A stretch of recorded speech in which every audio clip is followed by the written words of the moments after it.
let's say you're socially anxious. Okay, so what happens when you're socially anxious? You go to a party, your heart's beating. Why? The party is a monster. Why? Because it's judging you. And it's judging you, it's putting you low down the dominance hierarchy, because that's what a negative judgment is. And that interferes with your sexual success. And that means that you're being harshly evaluated by nature itself. Right? So you are confronting the dragon of chaos when you go into the social situation. And so what do? You're like this, right? You hunch over, and that's low dominance. I'm no threat. It's like, well, that's not going to get you very far. You know, but that's a logical thing to do in the face of a tyrant. So I'm no threat. You know, you look at the king and you're dead. I'm no threat. I'm hunched over. And then what's happening internally?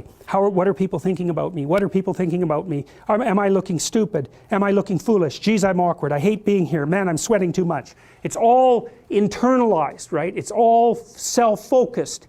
The eye isn't working. What do you tell people? Don't stop thinking about yourself, because you can't. It's like, don't think of a white elephant. White elephant, white elephant, white elephant. You can't tell someone to stop thinking about something because they get caught in a loop. What you do with socially anxious people is you say, look at other people. Look at them, right? Why? Because if you look at them, you can tell what they're thinking. And then unless you're terribly socialized, and some people are. Some people have no social skills, and so the reason they can't go to a party is because they don't even know how to introduce themselves. Like no one ever taught them how to behave. And so they're really good candidates for behavior therapy, because you walk them through the process of how you actually manifest the procedures that are associated with social acceptability. But most people aren't like that. They have the ability. So if they're really introverted and high in neuroticism, they can usually talk quite well to someone one-on-one. Why? Because they look at them. Well, if I look at you, it's another thing to do if you're ever speaking to a group of people. Never speak to the group of people. That doesn't exist. You talk to individuals, and then they reflect for you the entire group, because they're all entrained. So you look at one person, they broadcast to you what everyone's thinking, and you know how to talk to one person. So it's easy.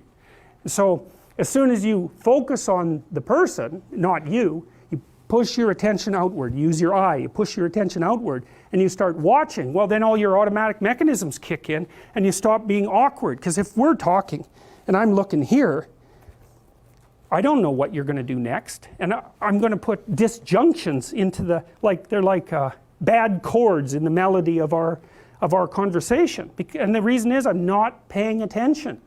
So that's why the eye is the thing at the top of the pyramid. It's like the thing that enables you to win the set of all possible dominance hierarchies is the eye. Pay attention. Pay attention. That's the critical issue. That's why the Egyptians worshipped Horus. That's why Horus was the thing that rescued Osiris from the depths. It's the capacity to pay attention. What do you pay attention to most? What your right hemisphere signals as anomalous. It attracts your attention. It's like, this isn't going quite right. I'm not looking at that. Wrong.